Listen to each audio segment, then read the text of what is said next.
On October 3rd, 2012, I uploaded my first narration, which was a Pokepasta, which at the time I was reading a lot of Pokepastas, a lot of gaming pastas, to get through a bout of depression, and I decided to narrate one, and it went terribly.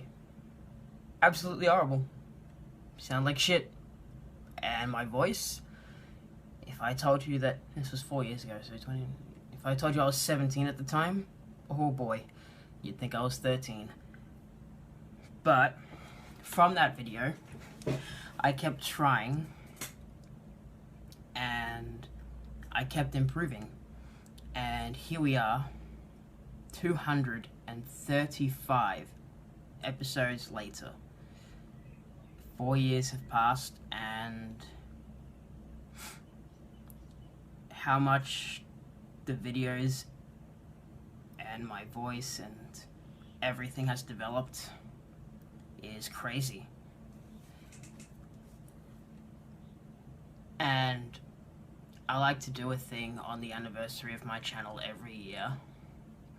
And there was one thing I did on an anniversary, I think it was the second or third one, I can't remember, that I really enjoyed, and it was rereading one of my favorite narrations from season 1, but reciting word for word what YouTube's automatic captions were saying.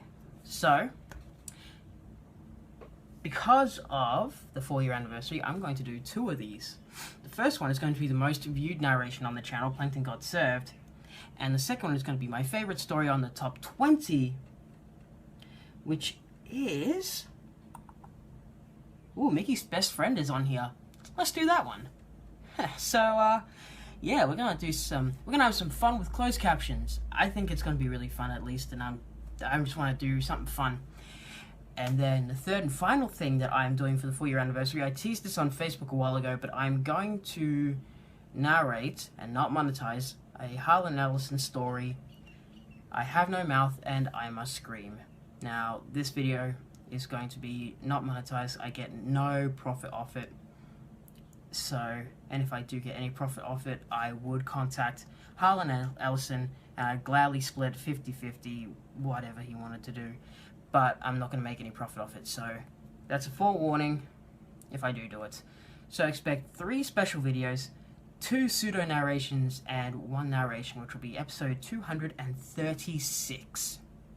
We're more than halfway through season 5, and I look forward to season 6.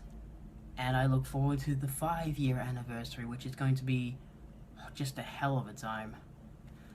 So, to celebrate it, I'm going to leave you with little samples of narrations from 2012, 2013, 2014, 2015, and 2016. So yeah, 5 years of narrations throughout this 4-year period. Math is fun.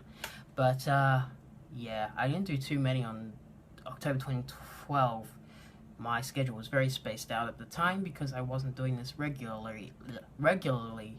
It wasn't something that I was doing for people. It was something I was doing to cope with stress and depression, and I just thought it was fun. Let's try and get the channel back to that, eh? But yeah, it's been a hell of a journey. And while I'm editing this and putting in the 2012 and 2013 narrations, I'm gonna cringe like hell. So, oh boy, I hope you guys enjoy. Day 3. Nearly 15 minutes in, I began to have a nosebleed. It didn't stop until the song was over. I felt lightheaded and incredibly nauseated. I don't know if me feeling nauseated is from the song or from something else I ate. I double-checked my party, made sure everyone was set and ready to go. My Feraligatr, Beedrill, Noctowl, Umbreon, and Rapidash all seemed ready. But there was the question of whether or not he was ready. I remember a persistent banging next, a series of muffled inquiries from the opposite side of my locked door. They were shouting for survivors, looking fervently for anyone who was still alive, despite the breakout. Next thing I knew, I could hear the distant sound of the heart rate monitor. I'm alive, I remember thinking. But then, the beeping got louder and faster than an enraged goose honking at a cyclist. I'm dying? My eyes shot open in panic. The white walls and neon lights that surrounded me caused them to sting as they struggled to adjust to the brightness. When I finally did, I noticed a mass of people huddled over the bed next to mine, frantically trying to revive whoever was in it. The treasure hunt took me all over town, which wasn't bad since it was a really small town. It turned out several people in town were in on this treasure hunt. I went to the bookstore where the owner let me pick out a book as a gift before giving me my next hint. It was the same at the bakery. I got to choose what cake would be made from scratch and delivered to my party later on. It was really cool that so many people got involved. As expected, I eventually ended up in the forest. Even before reading the first hint, I knew the final location would be the treehouse my friends and I had built deep in the forest. But the treasure hunt was about the journey, not really the destination.